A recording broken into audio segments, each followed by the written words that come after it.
His magic made him a brand, enriched both our lives, artistically, poetically, and financially. Hello everyone, and welcome back to the channel. Today we will be looking at a few of the times billionaire business owner Phil Knight showed how we shouldn't stress about things we cannot change. Looking back, Knight owes a lot to his friends and colleagues of the past and the places he has been. Knight risked a lot when investing in Nike. He wasn't afraid of the possibility of failure. That, if I could make this work, that's what I wanted to do, and it had a chance, and I was going to pursue that hard. He goes on to explain how basketball is like a lifestyle, and meaning can be found there. Knight's company has suffered from bad press, but all we can do in situations like that is relax and take it in stride. We must be able to calmly accept responsibility. We should let our failures haunt us. I am not that grown up or up to date. I am a simpler creature, tied to more primitive patterns and cycles. I need to think that something lasts forever.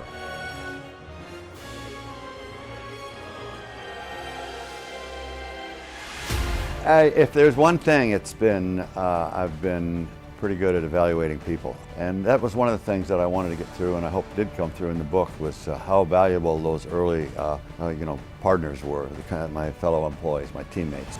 Well, I haven't really thought of it that way, but, he knew me pretty well. But no, that there were two major newspapers in Portland at the time, the Journal, which he was publisher of that, and he wouldn't hire me, so I went across the street to the Oregonian, and a 356 mile or Bill Nike? I'll take Nike, but I did pause. I never thought of it as crazy, but I was acutely aware that it was a long shot, that, if I could make this work, that's what I wanted to do, and it had a chance, and I was going to pursue that hard, but I knew at that time, I think the stats were 26 out of every 27 new businesses fail, and so this was a bit of a long shot, but I was going to play it for all I could. It's that a lot of times, and it's really interesting, it's an entirely different environment now.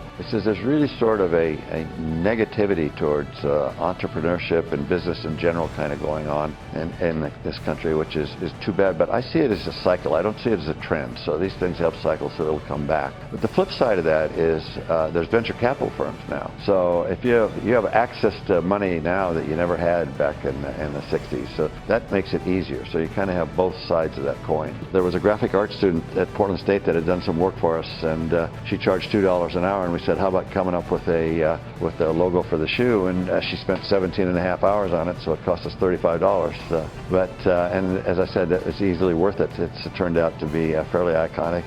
But when we went public in 1980, we gave her 500 shares of stock, which she still owns. She's never sold a share. I enter this group to which so many aspire, the group of Cousy and Sharman, West, Oscar, Russell, and so many other greats. I entered it as a contributor. There are 1,700 people here tonight, and if you ask each of them what a contributor is, I suspect that you would get 1,700 answers, 1,700 different answers. There is for sure one common denominator in each of those answers. That's what unifies us all, this game. It brings together young and old, couch potatoes, and the greatest athletes. Through this game, you learn values of hard work, teamwork, winning and losing that apply to your post-basketball days more than any biology course or literature course. In my youth, there was no such thing as specialization at an early age. It was football in the fall, basketball in the winter, track in the spring, and baseball in the summer. I was a product of those sports. In the winter months, it may be hard to believe, but I was a gym rat. Wearing floppy socks before Maravich, Converse shoes, getting a new pair at a cost of $7 before the big game every season. To make running shoes in Japan, and that it wasn't economical to be making them in Germany, which was beginning to dominate the U.S. market. I really believed in running and thought that there was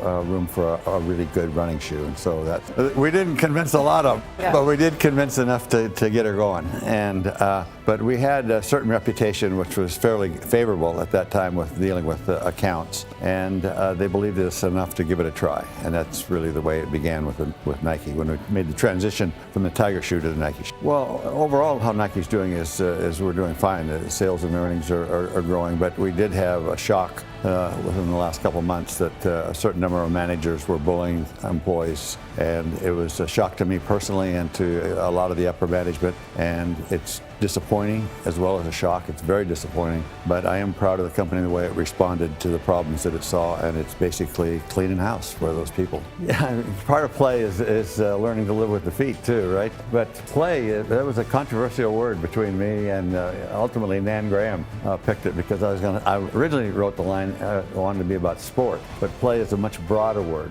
and she kind of convinced me that was the right word. She says, she's 63 years old, I think. She says, I want my life to be about play. Well, that's all for today. Thanks for watching, and consider subscribing for more motivational videos.